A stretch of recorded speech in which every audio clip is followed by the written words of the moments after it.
Bien, vamos a hacer una reseña en 5 minutos de 1860, los ferrocarriles en la isla de White.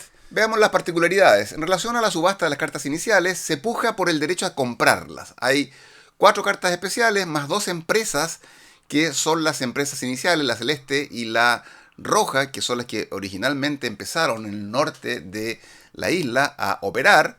Y estas empresas también quedan abiertas en esta puja inicial. Entonces el que se adjudica el derecho elige cualquiera de las cartas especiales o abrir la celeste o la roja. Luego, en sentido horario, el de la izquierda, del último que se adjudicó, empieza a pujar por el derecho a comprar. Luego, en lo que son rondas accionarias, uno puede vender acciones incluso a pesar de que la empresa no haya operado siquiera, pero si no tiene tren, va a perder el 50% del valor cuando quiera vender esas acciones. ¿Qué más tenemos como especial? Que el jugador puede tener hasta el 100% de las acciones de una empresa, e incluso más.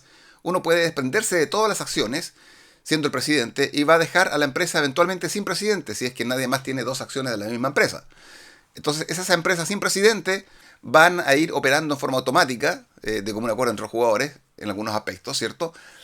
Y van a ir reteniendo y van a ir bajando su valor accionario. Hasta que alguien se entusiasme y vea que tiene una cantidad de plata acumulada con las retenciones que se hacen y alguien pueda asumir la presidencia. Se puede producir también bancarrota de una empresa cuando llega a un determinado nivel a la izquierda del tablero de bancarrota. Todos los jugadores pierden sus acciones, pero puede esa empresa volver a reactivarse en la siguiente ronda accionaria porque mantiene sus bienes, mantiene sus trenes, si es que los tiene todavía, su tesorería, la que le sobró, etcétera.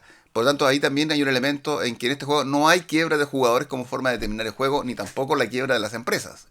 En lo que es la venta de las acciones, bajan de nivel, pero en diagonal, se va marcando en diagonal, y de tal manera que el nivel de baja es menor que si fuese en horizontal, que es cuando no pagan dividendos, ¿ok?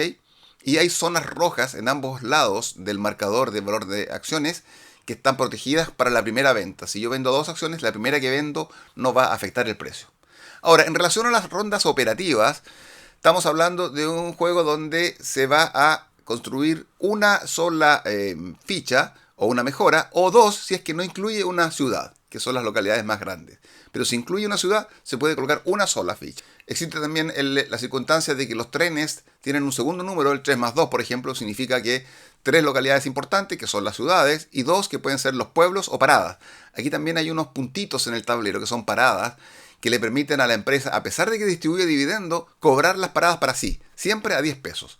Es decir, la empresa tiene un ingreso, por ejemplo, de 250 y tiene 3 paradas, serían 250 pesos para repartir y 30 pesos en paradas para la tesorería de la empresa. En este juego hay tesorería de la empresa, muy diferenciada de los jugadores, no como comúnmente ocurre en los juegos de 18XX, sino que más acentuado, porque incluso se usan fichas distintas.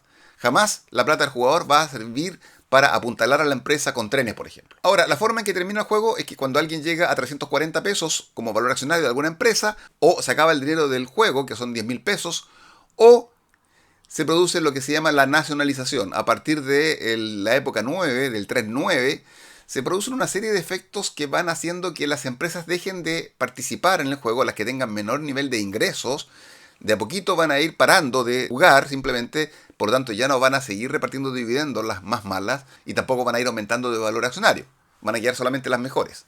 En síntesis, la pregunta es, ¿este es un juego operativo o financiero? A ver, yo diría que es esencialmente operativo. ¿Qué elementos atentan con que uno lo pueda considerar como operativo? Primero que nada, el hecho de que se puede solamente en su turno jugador vender y luego comprar. No puede vender y comprar de la misma acción en ese mismo turno. Cuando se venden acciones de una empresa que no ha operado o que no tiene tren, pierde la mitad. Luego, las empresas están obligadas a tener tren a pesar de que no tengan una vía comercial.